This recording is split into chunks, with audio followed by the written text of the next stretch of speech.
করে মসজিদে আসলে তুইও নামাজ হয়েছস? মুরব্বি চাচা, হ্যাঁ খুব বড় নামাজ হয়ে গেছে। হ্যাঁ তো ঘরে মূল্য নাই, পেটি ধরে কিল দেয় মসজিদে করে তাই। আর হ্যাঁ আমার নামাজ হয়ে সাজছে। নামাজ পড়েন, আপনাদেরকে বাবা ছোট করতেছি না, কিন্তু অন্য নামাজকে চাচ্ছিল্য করবেন, এই নামাজের মূল্যই নেই আল্লাহর কাছে। আরে ভাই, একটা যুবক ছেলে প্রেমে ব্যর্থ হয়ে হোক কিংবা শেখা খায়া বেকা খায়া হোক, যে কোনো কারণে হোক, অর্থনৈতিক সংকটের কারণে হোক, বিয়ার পেরেশানিতে হোক, নামাজের মধ্যে আসছে, সে কষ্টে পেরেশানিতে তার মালিকের কাছে আসছে।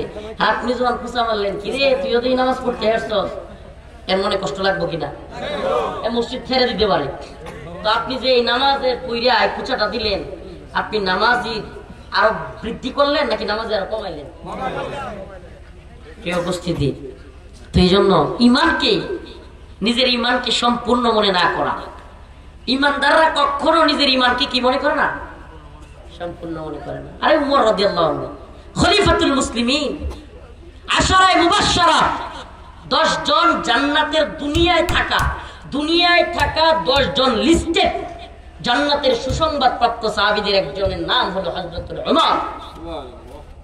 সেই উমর গিয়ে কয়, ভাই হুযায়ফা, দেহ তো আমার নামটা মুনাফিকের লিস্টে নাই। তো কল্পনা করা যায় লাউ কানা বাদি নবিয়ান লাকানা উমর।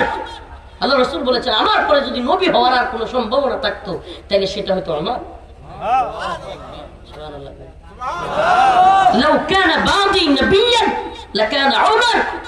সেই উমর হুযায়ফা ইবনে ইয়ামানের কাছে গিয়ে কি কয়, দেহ তো ভাই মুনাফিকের লিস্টে আমার নামটা নাই তো। আর আমি আপনি এমন বড় সাচ্চা ইমানদার সাজি, আল্লাহ আমাদেরকে মাফ করুক। আমার ঘরে পর্দা নাই, আমার খবরই নেই, আমি দিন বুঝছি। আমার ঘরে পর্দা নাই, আমার ভাই মানুষের আল কেটে আমি কিচ্ছু কই না। আমার ভাই মানুষের কি করে কাটিং মাস্টার হয়ে গেছে, গায়ে এইভাবে তেরায় তেরায় কাটে। 2-3 বছর পরে জমিতে গেলে হ্যাঁ 2 হাত বেড়ে যায়। আমি আমার ভাইকে কিচ্ছু করি না, আমি ইমানদার সাচ্চা বলছি।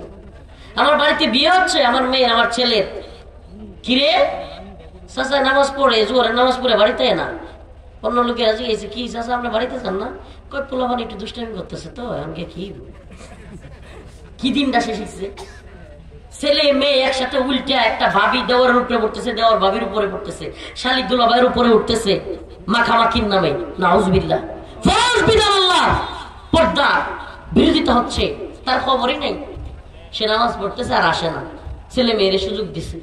ও মেয়ে, আপনি দিনই বুঝেন না, আপনি দিন বুঝেন নাই। এই জন্য ইমানের ব্যাপারে নিজেকে কমজোরি মনে করা এটা মুমিনের লক্ষণ, আর ইমানের ব্যাপারে নিজেকে পাক্কা মনে করা এটা নিফাকের লক্ষণ।